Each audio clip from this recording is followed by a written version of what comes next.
It started like any other weekend in October. Daniel had packed up his bag that Friday morning, reminding me he'd be gone until late Sunday.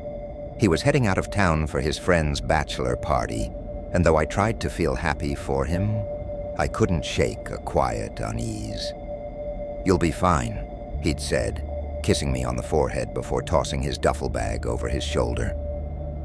I smiled and waved as he walked out, but the house already felt different, empty, vulnerable. Our house sits at the bend of a curved street, tucked away from the main road.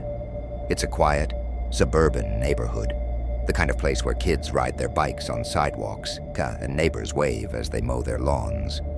I loved the privacy when we moved in, but being alone there made me notice its flaws. The woods in our backyard were charming during the day, but at night, their darkness seemed to creep closer, wrapping around the house like a heavy blanket. The basement, usually just a place for laundry and storage, suddenly felt like a weak spot, too exposed with its single, low window that opened just a few inches above ground level. I invited Natalie and a couple of friends over that night.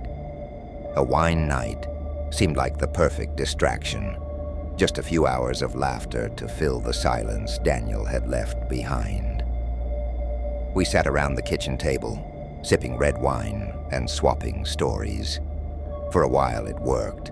The tension in my chest eased, replaced by the warmth of familiarity. But then the doorbell rang. It was just after 10, and the sound sliced through our conversation like a knife. We all froze for a moment, exchanging nervous glances. "Expecting anyone?" Natalie asked. I shook my head. I wasn't. I got up slowly, my bare feet silent against the hardwood floor. Peeking through the peephole, I saw nothing. No car in the driveway, no shadow on the porch. I opened the door a crack, enough to see the empty street beyond the porch light's glow. A breeze rustled the leaves on the trees, but otherwise everything was still. Too still. "Kids pulling pranks," one of my friends suggested as I came back to the table. I nodded, trying to convince myself it was that simple. But when I sat down, my chair felt harder, less inviting. The wine in my glass seemed to sour. Natalie noticed my unease and tried to lighten the mood, but even she was glancing at the door every so often. By 11, everyone decided to call it a night. When they left, the house felt cavernous.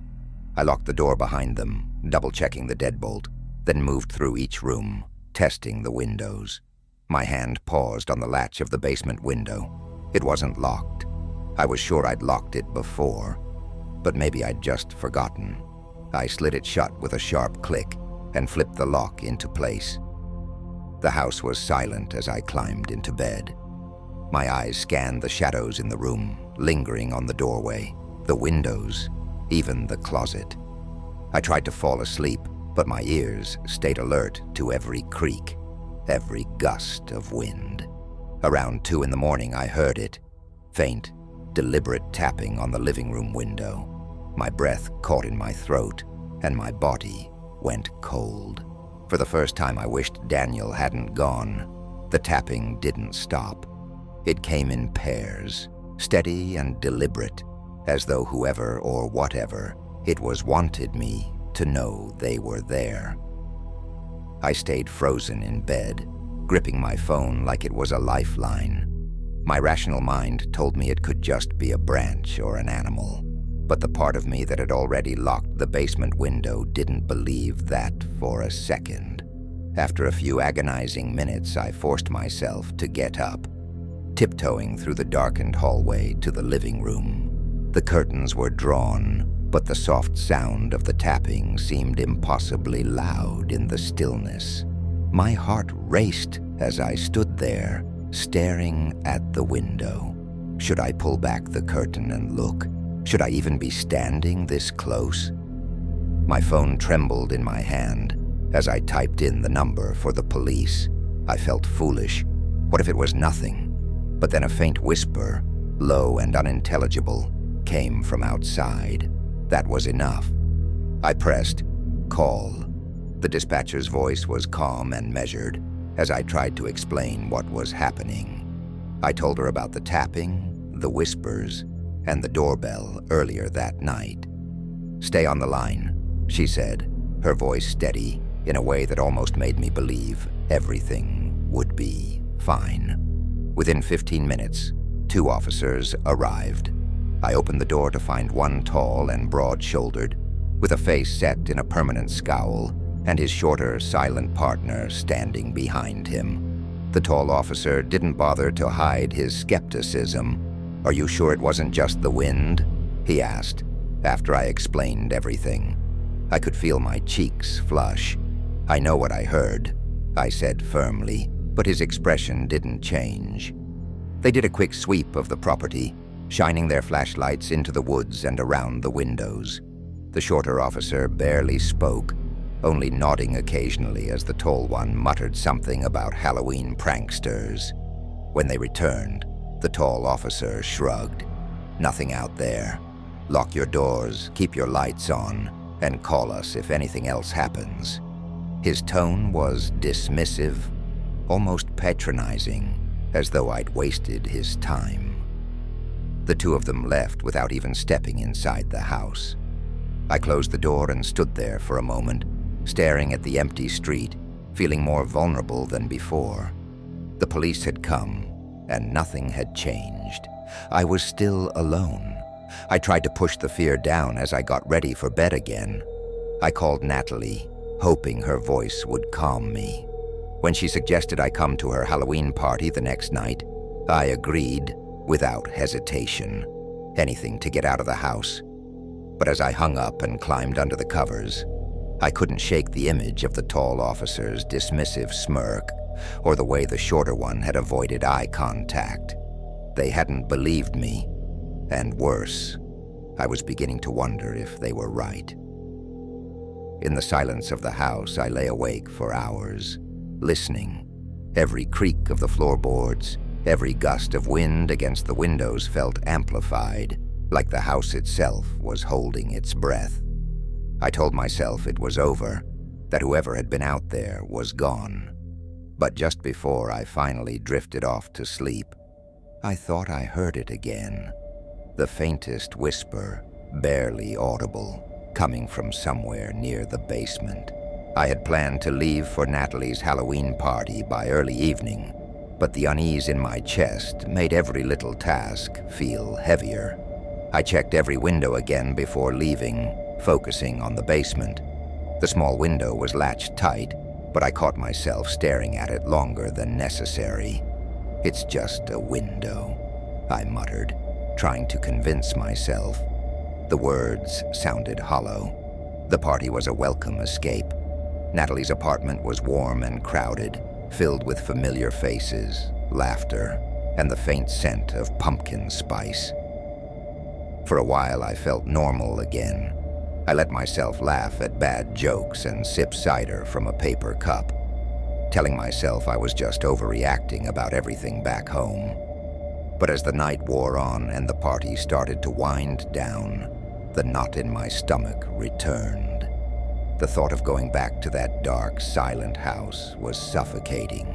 When I finally arrived home, the driveway was dark, except for the faint glow of the porch light. I stepped out of the car and immediately felt the cold air wrap around me. My footsteps on the gravel sounded too loud, echoing in the stillness. The house loomed ahead, shadowed and quiet. It should have been comforting, this familiar sight, but something felt wrong. I walked up to the door, hesitating for a moment before stepping inside. The first thing I noticed was the window in the living room. It was open, just a crack, but open. I knew I had locked it before leaving. My throat tightened as I stared at it, the curtains swaying slightly in the breeze. Every part of me wanted to turn and run, but instead, I moved slowly, quietly, toward the window. I reached out, heart pounding, and pushed it shut, sliding the lock back into place. The air in the house felt heavier now, like it was pressing down on me. Then I heard it, a voice, faint and low, coming from the direction of the basement. "You're finally home." The words froze me in place. They weren't loud, but they were clear, deliberate. My breath caught in my throat as my mind raced. There was no mistaking it. Someone was in the basement. I didn't stop to think. My body acted on pure instinct. I grabbed my phone and ran out the front door, slamming it behind me. My bare feet hit the pavement as I sprinted across the street to my neighbor's house. I pounded on their door, each knock echoing in the quiet night. When the door finally opened, I nearly collapsed. "Someone's in my house," I managed to say, my voice trembling. The older man who lived there nodded without hesitation, pulling me inside and locking the door behind us. Safe for the moment, I called the police again. This time I made sure to emphasize the voice I'd heard. The dispatcher said help was on the way, but the knot in my stomach only tightened. The intruder was still in the house, and I had no idea what they wanted or what they were capable of.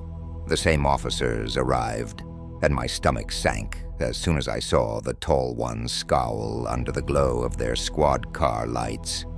My neighbor, Mr. Grayson, stood beside me on the porch, his arms crossed protectively. He'd already given them an earful, demanding they take my call seriously this time.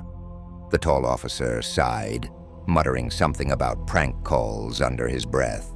His partner, the silent one, simply nodded and followed him toward my house. I stayed on the porch with Mr. Grayson, my fingers digging into the phone, still clutched in my hand.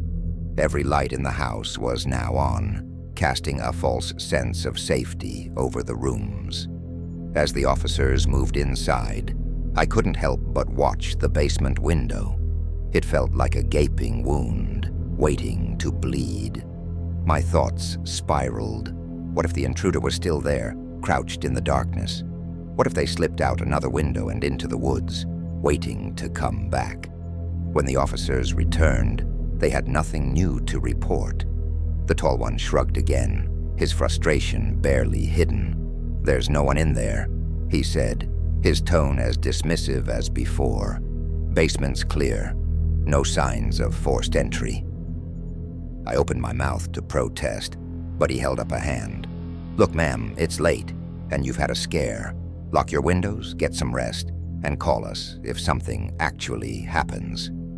"Actually happens?" Mr. Grayson snapped, stepping forward. "She heard a voice in her basement. That's something." His anger gave me a flicker of strength, but it quickly dimmed under the officer's stony glare.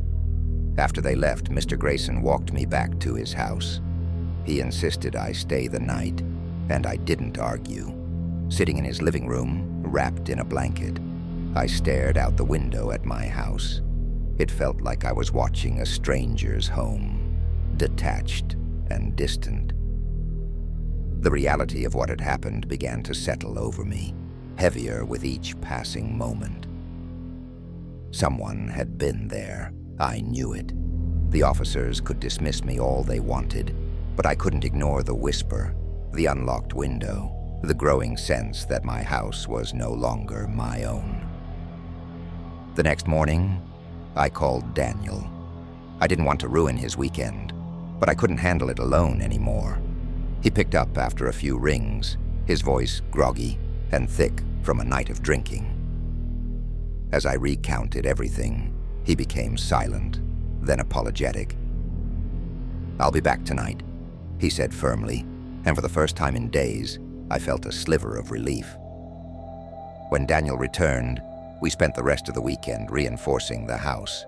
He installed extra locks on every door and window and set up motion-activated lights around the perimeter. By Monday, he'd ordered security cameras to place inside and out. The house was starting to feel like a fortress, but the unease didn't fade. Every creak of the floorboards, every gust of wind against the windows felt like a warning. I stayed with my sister for the next few weeks. Being away from the house helped, but it didn't erase the fear. Nights were the hardest, lying awake in the dark, the memory of that voice replaying over and over in my mind. You're finally home. Even now, as I write this, I still hear it sometimes, echoing in the back of my thoughts. I don't know who they were or what they wanted, and maybe I never will. But I've learned one thing for certain. No matter how safe you think you are, you're never truly alone.